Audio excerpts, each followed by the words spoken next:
Daily taste the daily. ಇನ್ನು ಇತ್ತ ಚಿತ್ರದುರ್ಗದ ಶಾಸಕ ವೀರೇಂದ್ರ ಪಪ್ಪಿ ಅವರ ಮನೆ ಹಾಗೂ ಕಂಪನಿ ಮೇಲೂ ಕೂಡ ಇಡಿ ಅಧಿಕಾರಿಗಳು ದಾಳಿ ಮಾಡಿದ್ದಾರೆ. ವಸಂತನಗರದ ಫ್ಲಾಟ್ನಲ್ಲಿ ಇಡಿ ಅಧಿಕಾರಿಗಳ ಪರಿಶೀಲನೆ ಮುಂದುವರಿತಾ ಇದೆ. ವಸಂತನಗರದ ಫ್ಲಾಟ್ನಲ್ಲೇ ಉದ್ಯಮದ ವ್ಯವಹಾರಗಳೇನೆಲ್ಲ ಇತ್ತು, ಆ ಎಲ್ಲ ವ್ಯವಹಾರಗಳನ್ನು ಇಲ್ಲೇ ನಡೆಸ್ತಾ ಇದ್ರು ಅನ್ನೋ ಮಾಹಿತಿಗಳು ಇಡಿ ಅಧಿಕಾರಿಗಳಿಗೆ ಲಭ್ಯವಾಗಿತ್ತು. ಕಂಪನಿಗಳ ವ್ಯವಹಾರ ಸೇರಿ ಗೋವಾ ಉದ್ಯಮದ ಸಂಪೂರ್ಣ ವ್ಯವಹಾರಗಳನ್ನು ಇಲ್ಲಿಂದನೇ ನಿಯಂತ್ರಣ ಮಾಡ್ತಿದ್ರು.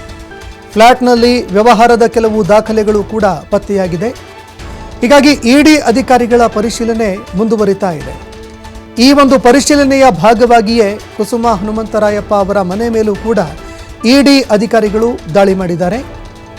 ವೀರೇಂದ್ರ ಪಪ್ಪಿಯವರ ಜೊತೆ ವ್ಯವಹಾರದಲ್ಲಿ ಹನುಮಂತರಾಯಪ್ಪ ಅವರ ಪುತ್ರ ಪಾಲುದಾರ ಆಗಿದ್ರು ಅನ್ನೋ ಮಾಹಿತಿಗಳು ಲಭ್ಯವಾಗ್ತಾ ಇದೆ. ಇದೇ ಕಾರಣಕ್ಕಾಗಿ ಈ ಒಂದು ಇಡಿ ದಾಳಿ ನಡೆದಿದೆ ಅನ್ನೋ ಮಾಹಿತಿ ಲಭ್ಯವಾಗ್ತಾ ಇದೆ.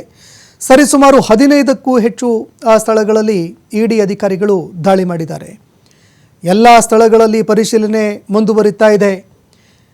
ವೀರೇಂದ್ರ ಪಪ್ಪಿಯವರ ಜೊತೆಗೆ ಉದ್ಯಮದಲ್ಲಿ ಪಾಲುದಾರ ಹೊಂದಿದ್ದಂತಹ ಹನುಮಂತರಾಯಪ್ಪ ಅವರ ಪುತ್ರ ವಿಚಾರಕ್ಕೆ ಸಂಬಂಧಪಟ್ಟಂತೆ ಕುಸುಮ ಹನುಮಂತರಾಯಪ್ಪ ಅವರ ನಿವಾಸದ ಮೇಲೂ ಕೂಡ ಇಡಿ ಅಧಿಕಾರಿಗಳು ದಾಳಿ ಮಾಡಿದ್ದಾರೆ.